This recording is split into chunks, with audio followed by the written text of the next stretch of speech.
वत्सराज जू के भैंस पुत्र जुग महाबली। आला और ऊदल चंदेल के सुलभ आला के ईदल भो ऊदल के पुत्र भय नामी और सनामी भो चंदेल राज।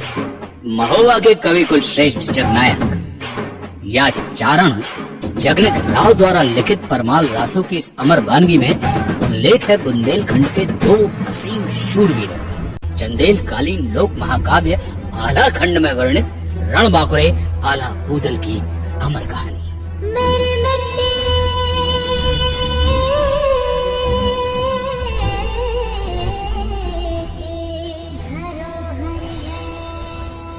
ये कहानी उस वक्त की है जब दिल्ली के राज सिंहासन पर महाराज पृथ्वीराज चौहान विराजमान थे। उन्होंने अपने आसपास के लगभग सभी राजाओं को अपने अधीन कर लिया था, लेकिन कन्नौज के राजा जयचंद और कालिंजर के चंदेल राज परमाल ने पृथ्वीराज चौहान के आगे अपना सर नहीं झुकाया था। राजा परमाल का विवाह उरई के राजा वासुदेव की बेटी मलहना के साथ हुआ था।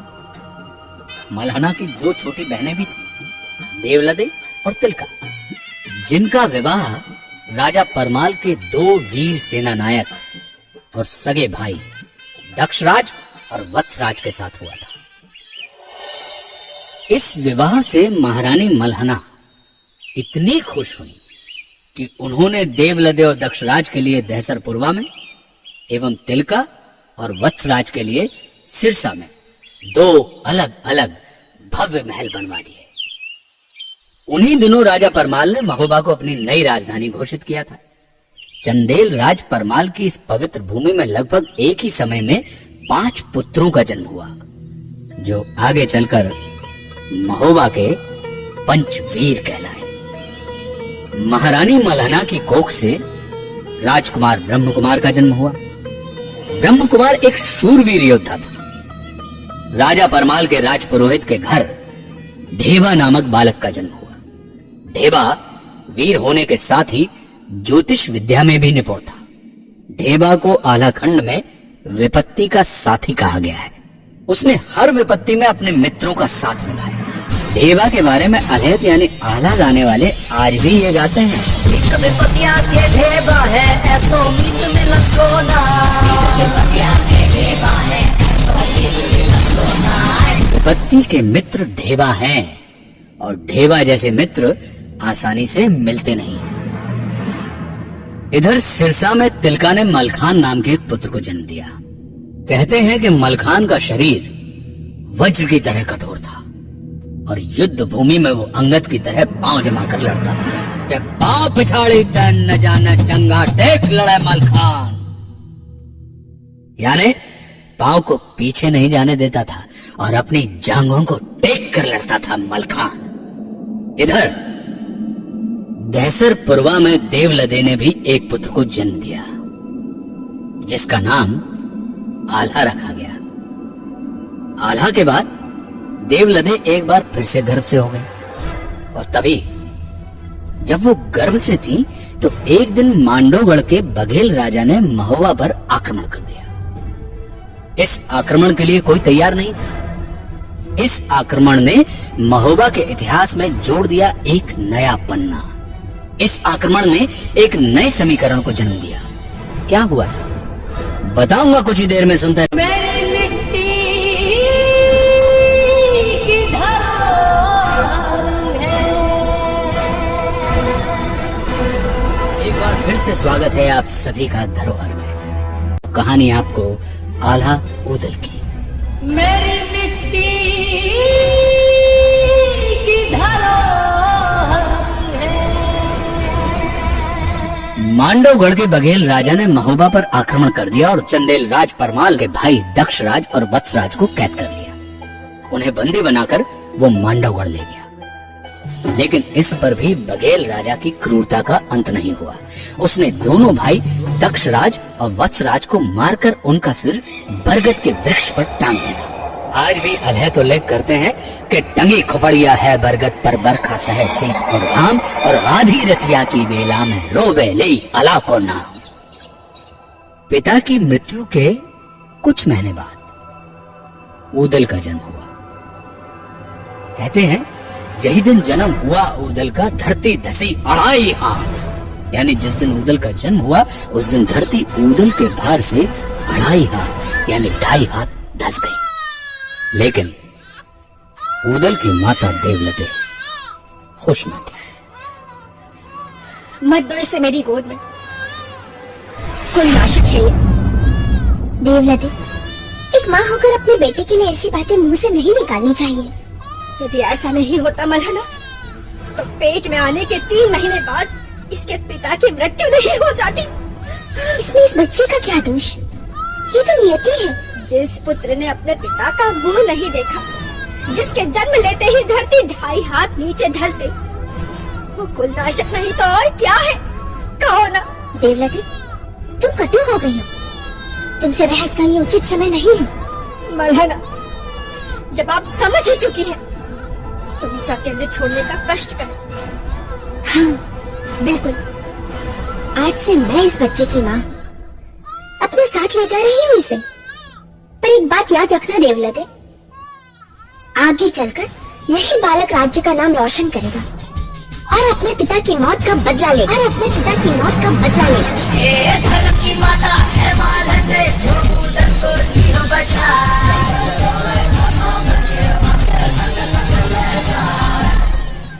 धर्म की माता है मालंदे, जो ऊदल को लिए बचाए। राजा परमाल ने महोबा के इन 5 वीर आला, ऊदल, मलखान, ब्रह्म कुमार और ढेबा को एक साथ पढ़ाया लिखाया तथा अस्त्र शस्त्र को चलाने की कला से रूबरू कराया। देखते ही देखते 5 बालक अपनी किशोरावस्था पार कर गए। साथ ही साथ इनकी बहादुरी के किस्से पूरे प्रांत भर में फैल गए थे। इन सब में ऊदल की वीरता से राजा परमाल काफी प्रभावित थे। एक दिन वो अपने राज दरबार में बैठकर ऊदल की वीरता की चर्चा अपने सभासदों के सामने कर रहे थे कि तभी आला ऊदल का मामा माहिल वहां आ पहुंचा। माहिल ने महाराज की बातें सुनी और माहिल महाराज से कहने लगा, क्षमा करें महाराज, ऊदल तो साधारण सिपाही है, वो कब से तलवार बांधने लगा। भांजे की वीरता से मामा प्रभावित नहीं था।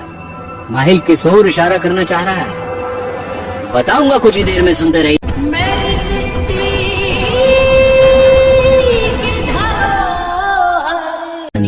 आला ऊदल की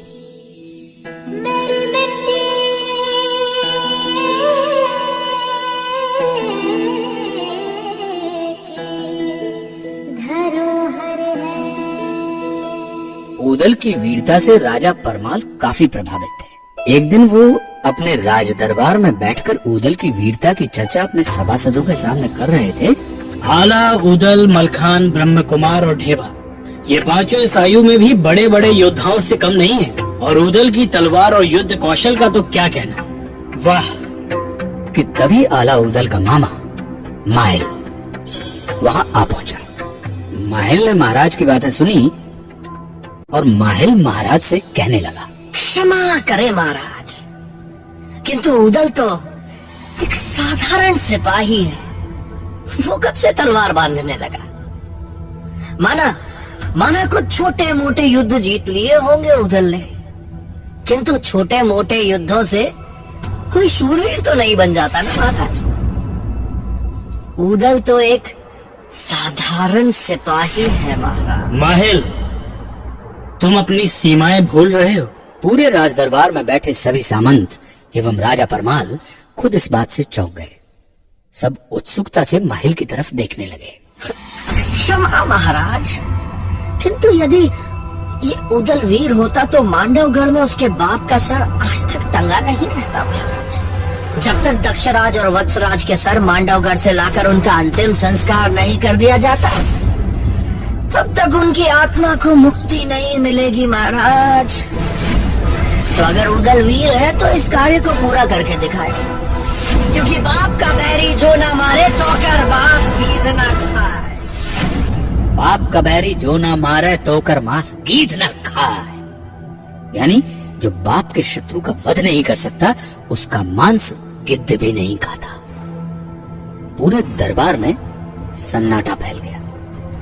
राजा परमाल ने माहिल की इस बात को काटने की कोशिश की। वो माहिल को चुप कराना चाहते थे ताकि ये बात ऊदल के कानों तक ना पहुंचे। लेकिन चुनौतियां खुद चलकर यदि शूरवीरों के पास नहीं आती हैं, तो कहा जाता है कि शूरवीर खुद चलकर चुनौतियों के पास पहुंच जाते हैं। चलती हुई बातों के बीच ऊदल वहां पर आ पहुंचे। माहिल, तुम चाहते क्या हो कि प्रतिशोध की आग में इनके भी सिर वहीं टंगे मिले? बस थोड़ा समय और। किस बात की चर्चा चल रही है महाराज? किसका सर कहाँ टंगा है? अब कुछ नहीं उदल। आओ भांजे उदल, तुम्हारी ही बात हो रही थी। माहिल, अरे बताने दीजिए ना महाराज। अभी तो आप प्रिय उदल की शूरवीरता के किस्से सुना रहे थे। अब जब शूरवीरता सिद्ध करने का अवसर है तो किस बात से भयभीत हो रहे हैं? और यदि अपने ही लोग यह नहीं जानेंगे तो कौन जानेगा?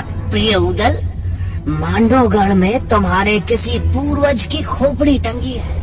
अब तुम अपनी माँ से जाकर पूछो कि यह खोपड़ी किसकी है। वो ही बता पाएंगे, क्योंकि मैं तो बता नहीं पाऊंगा। राजा परमाल की लाख कोशिश के बाद भी सच ऊदल के सामने आ चुका था। वे एक क्षण के लिए भी राज दरबार में नहीं रुके। माँ, सच सच बताना माँ, हमारे कुल के किस पूर्वज की खोपड़ी मांडवगढ़ में टंगी है? खोपड़ी? कैसी खोपड़ी? मैं नहीं जानती ऐसी किसी भी खोपड़ी के बारे में। ऊदल के मुंह से यह बात सुनकर देवलते डर गईं। वे समझ चुकी थी कि आगे क्या हो सकता है। उसने बात को टालने की कोशिश की, लेकिन ऊदल टस से मस न हुआ। तब देवलते को बोलना ही पड़ा कि टंगी खोपड़िया बाप चचा की, मांडवगढ़ बरगद की डाल, आधी रतिया की बेला में खोपड़ी कहे पुकार पुकार, कहवा आला कहवा मलके, कहवा ऊदल लड़े ते लाल, बच के आना मांडवगढ़ में राज बघेल जिए के काल। अरे अभी उम्र है बारी भोरी, बेटा खाओ दूध और भात, चढ़े जवानी जब बाहन पे तब कह दई है तो कह मार। मैं तुम्हारी भावनाओं को समझती हूँ पुत्र, किंतु इस समय तुम युद्ध के लिए तैयार नहीं हो। अभी उम्र ही क्या है तुम्हारी? माँ, क्षत्रिय की उम्र नहीं देखी जाती। अभिमन्यु ने चक्रव्यूह में अपना पराक्रम दिखाया था। लव कुश ने पराक्रमी राम को कड़ी टक्कर दी थी। अब उनकी उम्र क्या थी? और फिर राम लक्ष्मण की क्या उम्र थी जब वो राक्षसों से लड़े थे? देवलते ऊदल के तर्कों को काट न सके। तभी उसने ऊदल को मलहना के पास ले जाने की सोची। मलहना ऊदल की धर्म माता थी। देवलते को महसूस हुआ कि अपनी धर्म माता की बात ऊदल अवश्य सुनेगा। क्या कहा मलहना ने ऊदल से? क्या ऊदल ने मलहना की बात मानी? बताऊंगा, बस थोड़ी देर में। सुनते रहिए धरोहर मध्य प्रदेश की माटी से जुड़ी कुछ दिलचस्प कहानियां। मेरी मिट्टी की धरोहर है। कहानी आल्हा ऊदल की। मेरी मिट्टी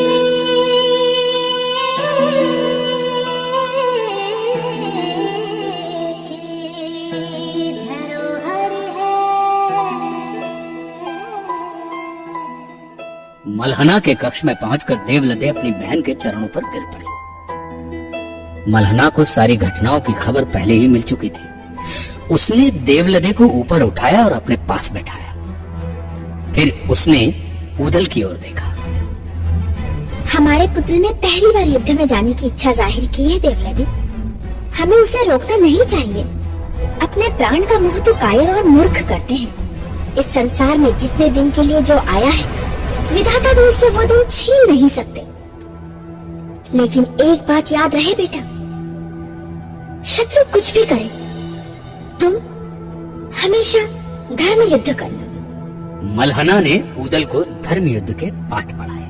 वे ऊदल से बोली कि बेटा, हमेशा धर्म युद्ध करना, कभी किसी से डरना नहीं, शरण में आए व्यक्ति की हमेशा रक्षा करना, बालक, बूढ़े और स्त्री पर कभी हाथ ना उठाना, युद्ध में जिस सैनिक के पास हथियार ना हो उस पर वार मत करना, और भागते हुए सैनिक को तो कभी भी मत मारना, कभी भी शत्रु से पहले हथियार ना चलाना। अपनी धर्म माता की सीख को गांठ बांधकर ऊदल राजा परमाल से आज्ञा लेने के लिए पहुंच गए। राजा परमाल ने मांडवगढ़ में इंतजार कर रही मुसीबतों से ऊदल को अवगत करा दिया। ऊदल, हमारी बात ध्यान से सुनो। मांडवगढ़ लोहे की दीवारों से घिरा हुआ है और चारों तरफ गहरी खाई है, और खाई के चारों ओर बबूल के वन। ऐसे दुर्ग को भेदना दुष्कर है, कैसे कर पाओगे? और अभी तुम्हारी उम्र ही क्या है? क्षत्रिय की उम्र ज्यादा होनी भी नहीं चाहिए महाराज। 12 बरस लो कुकर जीवे, 13 लो जिए सिया, बरस 18 छतरी जीवे, ज्यादा जीवे तो धिक्कार। तुम्हारी वीरता पे हमें कोई संदेह नहीं है उदल, किंतु भय शत्रुओं की कुनीतियों का है। मैं नहीं जानता कि तुम लोग ये कैसे कर पाओगे, पर इतना जरूर बता सकता हूँ कि युद्ध में केवल शक्ति नहीं अपितु युक्ति की भी आवश्यकता होती है। यदि पराक्रम के साथ बुद्धि का भी उचित उपयोग किया जाए तो तुम्हारी विजय निश्चित है। 12 बरस लो कुकर जीवे और 13 लो जिए सियार, बरस 18 छत्री जीवे, ज्यादा जीवे तो धिक्कार। 12 वर्ष की आयु कुत्ते की होती है और 13 वर्ष तक सियार जीता है राजा साहब, लेकिन क्षत्रिय का लड़का यदि 18 वर्ष के ऊपर जी जाए तो उसके जीवन को धिक्कार है, क्योंकि रणभूमि में पहुंचने के सिर्फ 2 परिणाम होते हैं, वीरगति या विजय। महाराज से विदा लेकर उदल ने अपने बाकी 4 वीर भाइयों को बुलाया और सभी लोग एक साथ मिले और मांडवगढ़ को जीतने की योजना बनाने में जुट गए। हम एकदम से मांडवगढ़ पर चढ़ाई नहीं कर सकते, पहले वहाँ के भेद जानने होंगे, उनके दुर्ग के बारे में जानना होगा, तभी यह युद्ध हम जीत सकते हैं। क्या कहते हैं भैया आला? आप ठीक ही कह रहे हैं भ्राता मलखान। आला, यदि मांडव के किसी सिपाही या अधिकारी को हम अपने साथ मिला ले तो? नहीं भ्राता ब्रह्मा, आपका सुझाव ठीक है, किंतु शत्रु राज्य के किसी सिपाही को साथ मिलाना ये जोखिम भरा है। यदि उसने हमारे साथ ही विश्वासघात कर लिया तो? ठीक कहते हो ढेबा, शत्रु के किसी भी व्यक्ति पर हम यूं ही विश्वास नहीं कर सकते। वैसे मेरे पास एक योजना है। देवा की बात मानकर सबने योगी का भेष धारण किया और अपनी अपनी माताओं के पास पहुंच गए, किंतु माताएं उन्हें पहचान नहीं पाई। माताओं ने उन्हें योगी ही समझ लिया। राजा परमाल ने उस दिन आला को महोबा का सेनापति घोषित किया।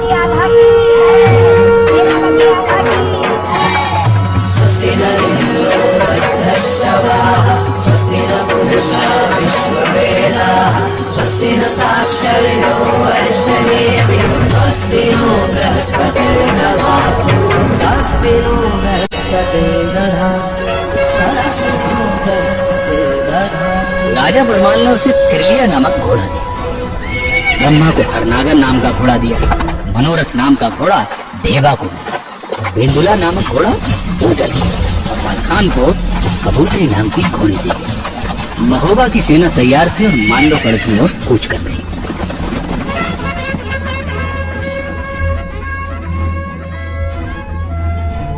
नगाड़ों और दुदुम्बियों से आकाश गूंज उठा।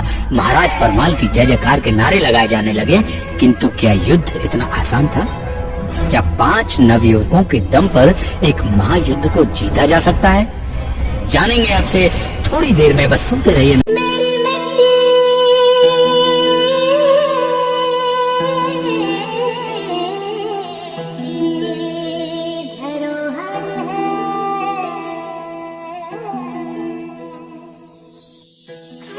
मांडवगढ़ की ओर कूच करने के कई दिन बाद महोबा की सेना ने मांडवगढ़ राज्य की सीमा के पास ही बबूरी वन यानी बबूल के जंगल में पड़ाव डाल दिया। सेना की बागडोर राजकुमार ब्रह्मा के हाथों में सौंपी गई। आला, उदल, मलखान और ढेबा योगियों के भेष में मांडव राज्य की सीमा में दाखिल हो गए, और योगी होने के नाते उन्हें किसी ने रोका भी नहीं। कुछ ही देर बाद वे मांडवगढ़ किले के मूल द्वार पर पहुंच गए। द्वारपाल ने उन्हें रोक लिया। ठहरिए। अलख निरंजन, कहो वत्स, क्या समस्या है? आप लोग कहाँ से आ रहे हैं? सुदूर हिमालय से। इतनी दूर से? कोई विशेष काम?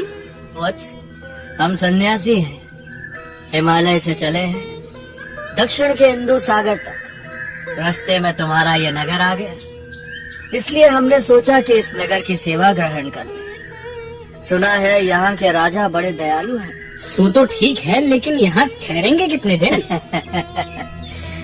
अगर सन्यासी को ये पता होता कि वो कितने दिन ठहरने वाला है तो फिर वो सन्यासी ही क्यों होता?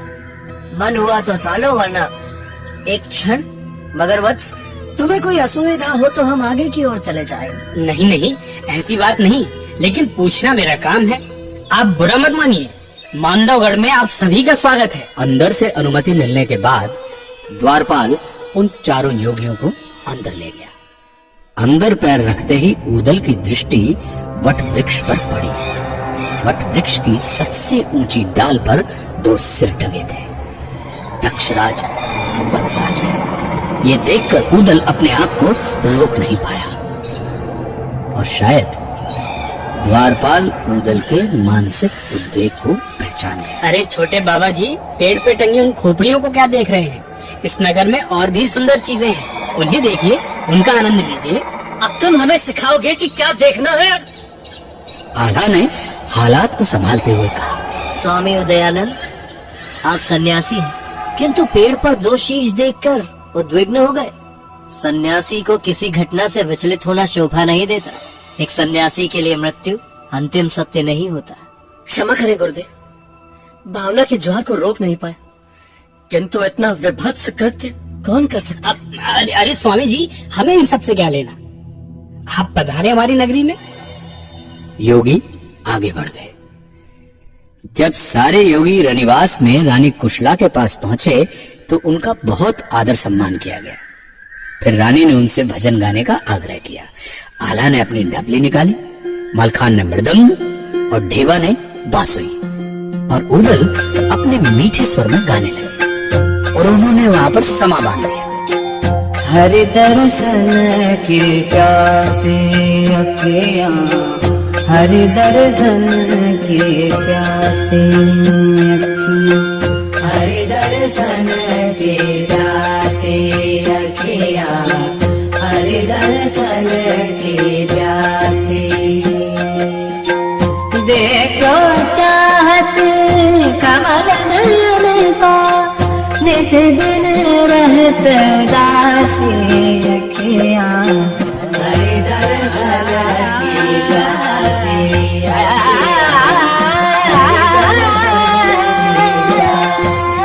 कहते हैं कि महुवरी बाज रही आंगन में, युवती देख देख ठग जाए और राग रागनी ऊद लगावे, पक्के महल दरारा खाए। वाह, ऐसे दिव्य संगीत को सुनकर रानी मुग्ध हो गई। उन्होंने मोतियों से भरी थाली योगियों को भेंट कर दी। योगी मोतियों को हाथ में लेकर बड़ी उत्सुकता से देखने लगे। स्वामी जी, इतनी उत्सुकता से क्या देख रहे हैं? माता, ये किस वृक्ष के फूल हैं? बहुत ही सुंदर है, अप्रतिम। योगियों की इस सरलता से रानी और भी प्रभावित हुई। फिर रानी कुशला ने आला से कहा। महाराज, ये मोती हैं, सागर में पाए जाते हैं, अनमोल हैं। तो फिर हमारे लिए ये किस काम के माता? हम तो निर्मोह की राह पर चल पड़े हैं। हमारे गुरुदेव का यह आदेश है कि थोड़ा भोजन अधिक भजन। इन मोतियों को लेकर हम क्या करेंगे माता? इन्हें आप ही रख लें।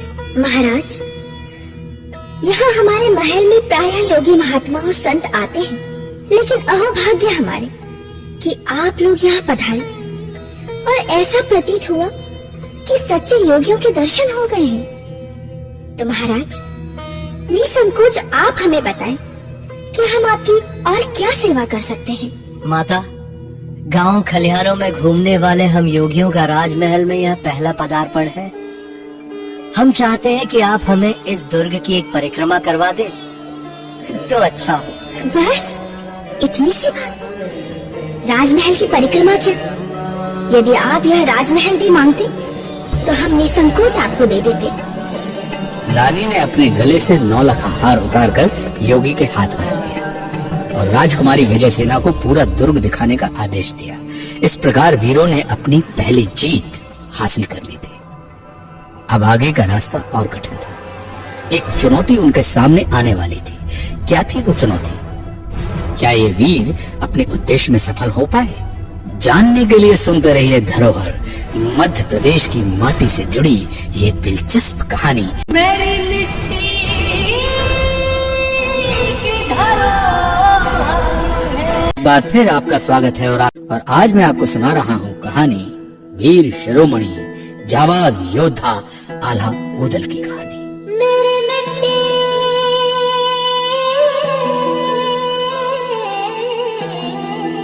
की धरोहर है। राजकुमारी विजय सेना योगियों को लेकर दुर्ग दिखाने निकल पड़ी। वो ऊदल के साथ साथ चल रही थी। पूरा दुर्ग दिखाने के बाद राजकुमारी दुर्ग की सुरंग के पास पहुंच गई और वहां पहुंचकर वो द्वंद में पड़ गई। उसने मन ही मन सोचा कि इन योगियों को दुर्ग का गुप्त रास्ता या सुरंग दिखाई जाए या नहीं। एक तरफ मां का आदेश और दूसरी तरफ राज्य की सुरक्षा का प्रश्न।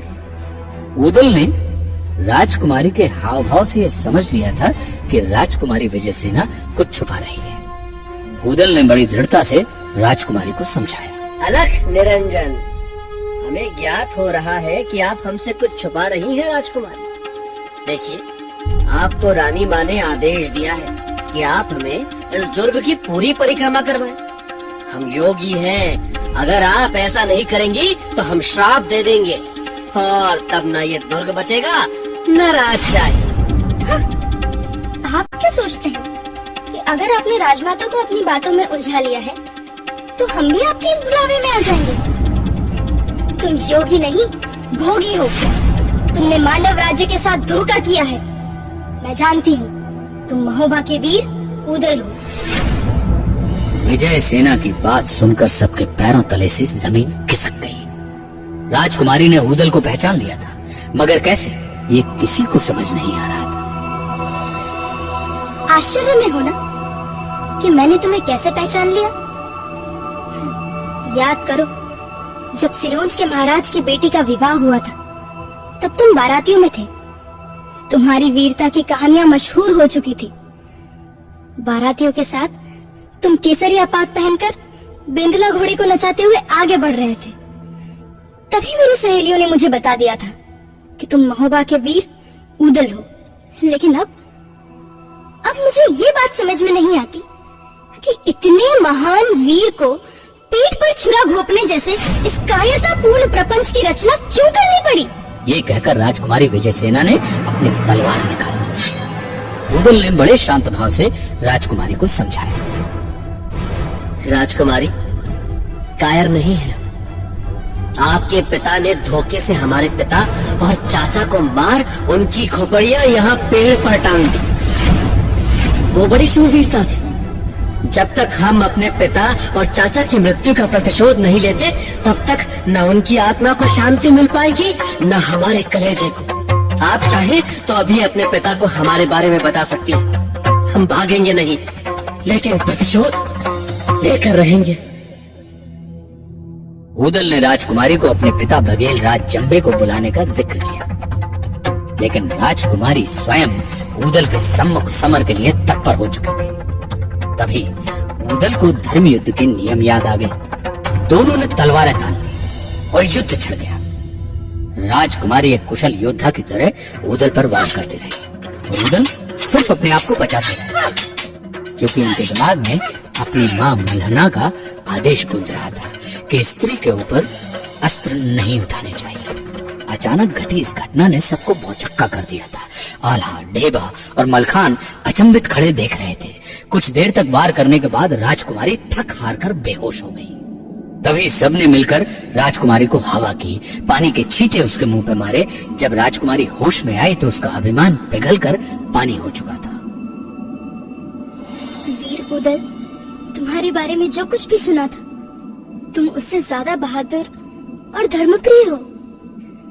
ये सत्य है कि मेरे पिता ने तुम्हारे पिता के साथ अधर्म युद्ध किया था, लेकिन तुम्हें धर्म युद्ध का भली भांति ज्ञान है। इसलिए तुम्हारे इस युद्ध में अब मैं तुम लोगों के साथ हूँ। अब मैं जो कहने जा रही हूँ उसे ध्यान से सुनो। ये जो सामने दीवार है उसके पीछे एक सुरंग है जो यहाँ से कोसों दूर बबूरी वन में निकलती है। ये दुर्ग सब तरफ से इतना सुरक्षित है कि किसी और रास्ते से यहाँ प्रवेश कर पाना तुम लोगों के लिए शायद नामुमकिन हो। सुरंग का दूसरा मुंह बबूरी वन में खुलता था। बबूरी वन यानी बबूल के जंगल, जहां महोबा के सैनिकों ने अपना पड़ाव डाला था। ये भेद खुलने के साथ ही महोबा के वीरों ने युद्ध जीतने की सबसे महत्वपूर्ण चाबी हासिल कर ली थी। इस युद्ध का परिणाम क्या हुआ? क्या महोबा के 5 युवा महावीर महोबा की खोई प्रतिष्ठा को पुनर्प्रतिष्ठित कर पाएंगे? जानने के लिए सुनते रहिए धरोहर मध्य प्रदेश की माटी से जुड़ी ये दिलचस्प कहानी। मेरी मिट्टी की धरोहर है, मिट्टी की धरोहर है। मेरे पिता ने निश्चय ही तुम्हारे पिता के साथ अधर्म युद्ध किया था, लेकिन अब मैं तुम्हारे साथ हूँ। अगले दिन सुबह तड़के महोबा की सेना ने मांडोगढ़ दुर्ग पर आक्रमण किया। आक्रमण की खबर सुनते ही बघेल राज जंबे ने अपने दोनों पुत्र राय करिंगा और सूरज को बुलाया। राय करिंगा और सूरज अपने समय के बड़े शूरवीर योद्धा माने जाते थे। बघेल राज जंबे ने युद्ध की बागडोर अपने पुत्रों के हाथ में सौंप दी। हम आपका सपना पूरा करेंगे, हमें आशीर्वाद दीजिए। इस युद्ध को हम अवश्य जीतेंगे।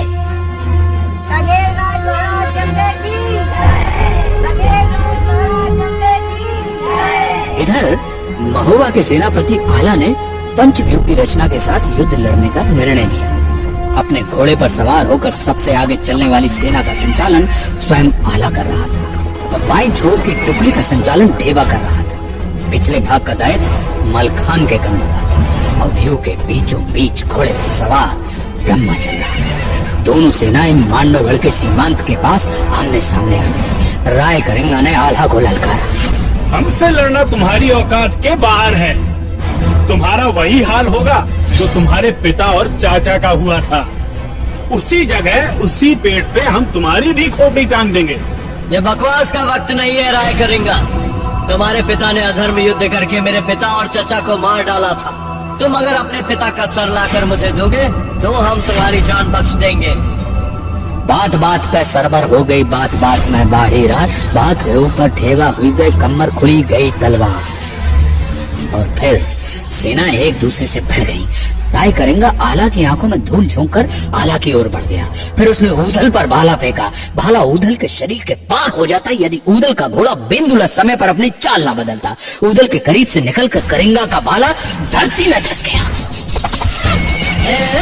धरती चीरत भारत भाला धरती करो समाए, धन्य है घोड़ में दूल्हा जो स्वामी को लियो बचाए। इस घटना से राय कलिंगर आश्चर्यचकित रह गए। उसने ऊदल पर तलवार से आक्रमण किया और ऊदल ये कहकर राय करिंग पर टूट पड़ा कि पहली वाणी मैं बोलत नहीं, दूजी मैं नहीं करते रार और तीसरी वाणी मैं छोड़त नहीं, मुंह में ठूस गई तलवार। और ऊदल के पहले वार में ही राय कलिंगर घायल हो गया और वो रणभूमि छोड़कर भाग गया।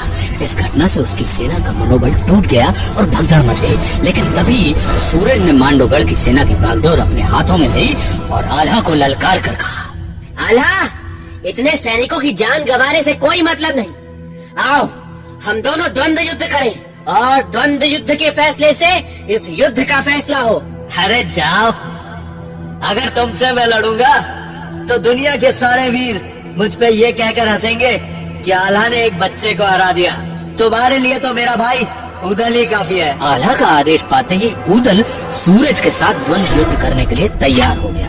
दोनों की तलवारें निकल गई और वे दोनों एक दूसरे पर वार करते रहे। ये लड़ाई शाम तक चली और सूरज ढलने के बाद आल्हा ने दोनों को रोक दिया। आल्हा ने दोनों वीर योद्धाओं को शाबाशी दी और दोनों पक्ष की सेनाएं अपने अपने शिविर में लौट गईं। आज का युद्ध तो बिना किसी निर्णय के समाप्त हो गया। लेकिन अगले दिन की सुबह महोबा के लिए क्या मुसीबत लाई।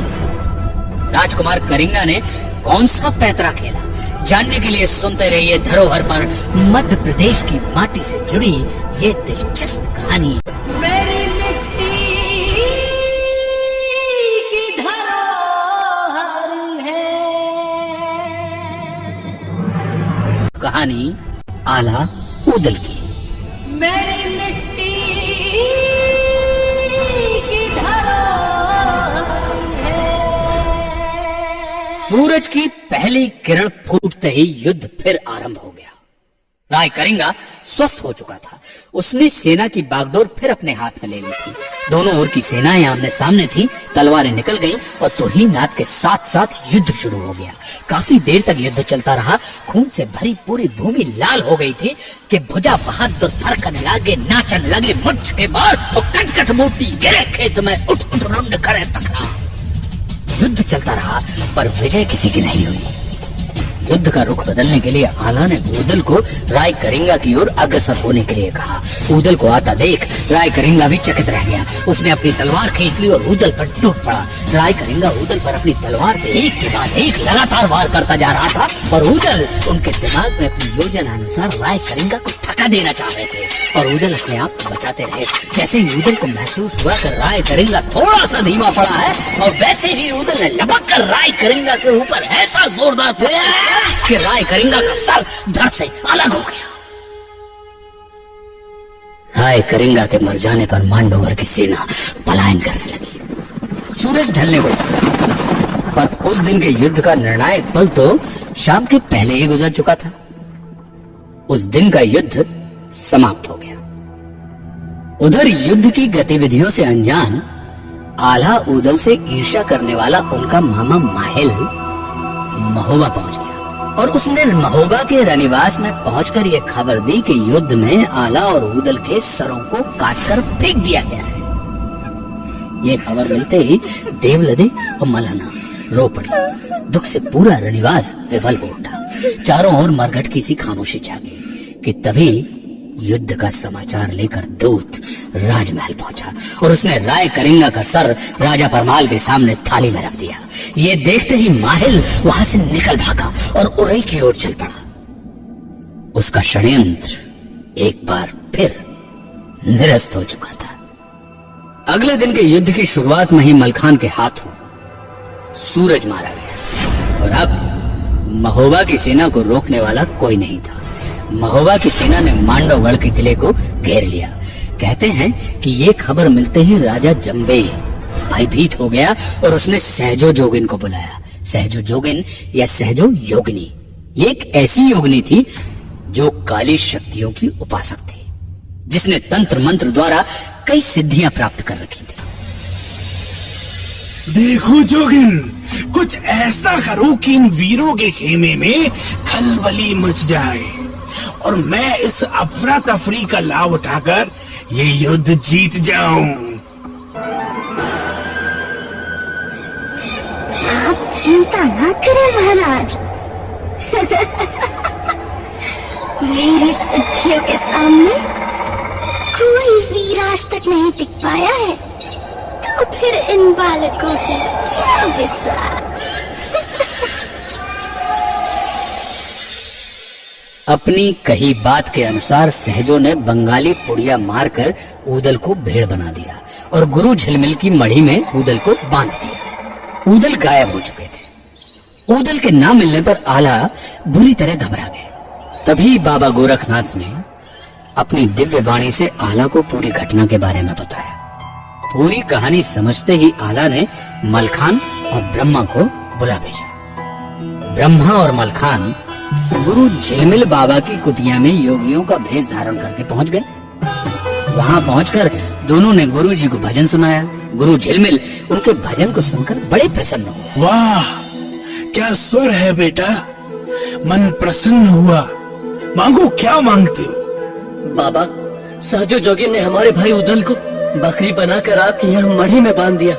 बाबा, आप महाप्राण हैं, कृपया आप हमारे भाई को उसकी पूर्व अवस्था में लौटा दीजिए। बस इतनी सी बात? तथास्तु।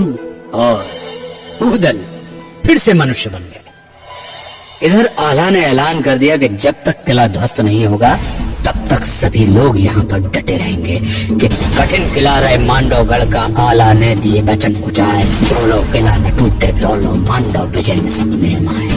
जब तक मांडवगढ़ का किला ध्वस्त नहीं होगा हमारी विजय स्वप्न के जैसी है। कुछ देर कोशिश करने के बाद किले का द्वार टूट गया, लेकिन अंदर राजा जंबे कहीं नहीं दिखा। उधर से लौटते वक्त 3 वीरों को रास्ते में सहज जोगिन मिल गई। उन्होंने जोगन का जूड़ा काट लिया जिसमें उसकी काली शक्तियों का वास था और किले की ओर बढ़े। जब ये तीनों वीर बबूरी वन के पास यानी बबूल के जंगलों के पास पहुंचे तब एक घुड़सवार सैनिक किले से निकलकर उनके पास पहुंचा। महाबली उदल, सेनापति आला ने संदेश भेजा है कि राजा जंबे कहीं छुप गए हैं और उनका पता नहीं चल रहा है। आप लोगों को दुर्ग में बुलाया है। लगता है जंबे डर गया है। लेकिन वो छुपेगा कहाँ? एक ही जगह हो सकता है और वो है सुरंग। उदल ने बबूरी वन की ओर खुलने वाली सुरंग के मुख में आग लगा दी। सुरंग में आग तेजी से फैलने लगी। ब्रह्मा ने कुछ सैनिकों को सुरंग के मुख पर रुकने का आदेश दिया और कहा कि जैसे ही आग समाप्त हो तुम दोबारा आग लगाना। और ये तीनों किले की ओर कूच कर गए। जब ये तीनों किले पर पहुंचे तब उसी समय जंबे सुरंग से बाहर प्रकट हुआ। वो भौरानंद हाथी पर सवार था। भौरानंद हाथी सजवा हो, दाबे बैठो जा, दाबे बैठो जा। हाथी चल में तब जंबे का ताकि शोभा कहीं न जा, शोभा कहीं न जा। उदल ने घोड़ा बढ़ाकर हाथी के माथे पर अपने घोड़े बेंदुला की दोनों टापे मारी और हौदे यानी पालकी के ऊपर लगे हुए ध्वज को काटकर फेंक दिया। और उदल घोड़े से छलांग लगाकर हौदे पर चढ़ गए और जंबे को बिना कोई मौका दिए जंबे का सर पकड़कर काटकर फेंक दिया। युद्ध समाप्त हुआ। महुआ की सेना की जय धुनी से पूरा किला गूंज उठा कि बड़े लड़ैया महुआ बारे, इनकी मार सही में जाए। एक को मारे दुई मर जाए, तीसरा खौफ खाए मर जाए। अब लौटने की तैयारी। युद्ध जीतने का समाचार जब राजा परमाल के पास पहुंचा तो वे बहुत खुश हो गए। उन्होंने पूरे राज्य में विजय का उत्सव मनाने की घोषणा कर दी। प्रजा में खुशी की लहर दौड़ गई और राजा परमाल ने राजमहल में आम दरबार बुलाया। आला, उदल, मलखान, ब्रह्मा और ढेबा ने आकर बड़ों के चरण स्पर्श किए। आल्हा ने ससम्मान अपने पिता दक्षराज और अपने चाचा वत्सराज के सर को निकालकर राजा परमाल के सामने रख दिया। उदल ने प्रतिज्ञा पूरी की थी। उसने जंबे का सर निकालकर मलहना के चरणों में रख दिया था और बोला कि बाप का बैरी जो ना मारे, हो का मांस गीद न खाए, और माता हो गई पूरी प्रतिज्ञा, लिया जंबे का शीश उतार। आला उदल और राजा परमाल की जय जयकार के नारे पूरे राज्य में गूंजने लगे। चारों तरफ खुशियां ही खुशियां थी।